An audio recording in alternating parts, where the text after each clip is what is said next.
c'est le gouvernement qui doit prendre les enseignants en charge. Nous ne voulons pas la situation de l'appui, de la motivation des parents. Nous avons l'expérience de plus de 10 ans, 30 ans, 40 ans. Ça ne paye pas et que le gouvernement doit se saisir du dossier et répondre aux attentes des enseignants en payant la prime de gratuité conformément, uniforme à tous les enseignants congolais. Nous demandons que le gouvernement congolais puisse réajuster les salaires de l'enseignant. Nous demandons que toutes les nouvelles unités soient payées RP. Quel crime avons-nous commis? La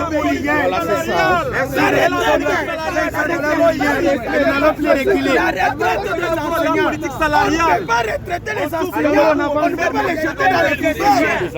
On paye les enseignants retraités honorablement pour qu'ils puissent se retraiter. Ils ont servi le pays. Ils ont servi le pays. Je prends la parole pour défendre nous les enseignants qui avons donné toute notre vie pour eux qui sont au palais du peuple.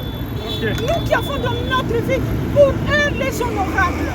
Mais à la fin de notre carrière, on nous chosifie, on nous banalise, on nous clochardise, on enlève notre dignité. Alors on nous pousse à la mort. Non, les enfants de nos frères sont morts parce que moi, je suis une consacrée, je n'ai pas d'enfants, mais je suis dans une famille.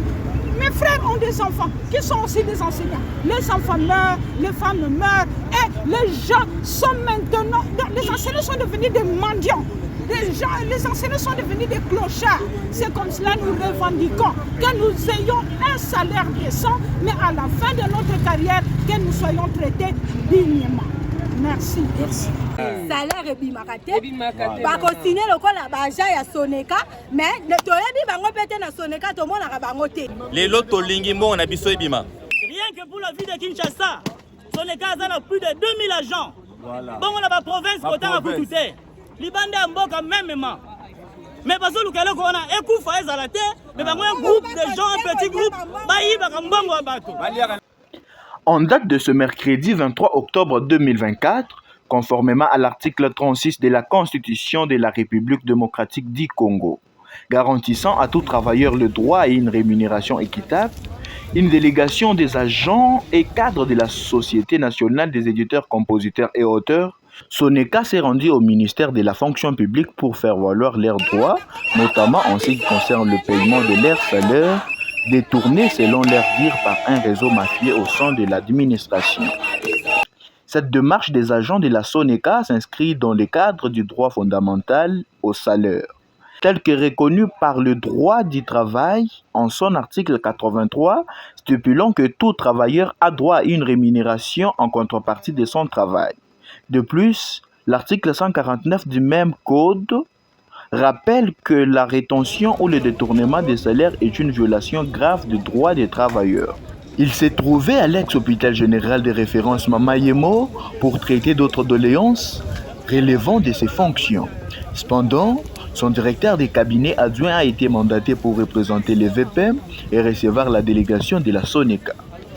Lors de cette audience, le directeur de cabinet adjoint a rappelé le respect de la procédure administrative relative à la gestion des réclamations salariales.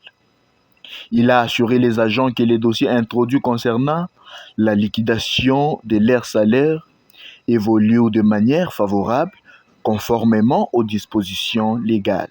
Initialement prévu pour un face-à-face avec le vice-premier ministre, ministre de la fonction publique et chef de l'administration publique, M. Jean-Pierre Liaou, la rencontre n'a pu avoir lieu en raison de l'absence de ce dernier. Il a également été précisé que dans les prochains jours, les véritables agents de la Soneka sous la direction du PCA Adios Ngongo Alemba recevront leur salaire en bonne et due forme. Après des échanges constructifs, le directeur des cabinets adjoint a autorisé Maître Ogrek Mboua, conseiller juridique du VPM,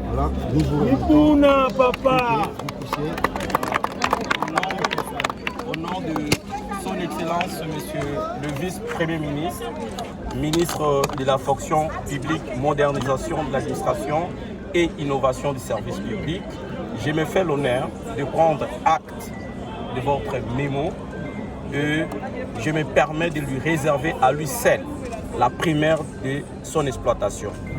Et quant au reste, comme je venais de dire tantôt, nous allons devoir nous employer pour que vous soyez rétablis dans vos droits, parce que ce sont les droits les plus sacrés. Je vous en remercie.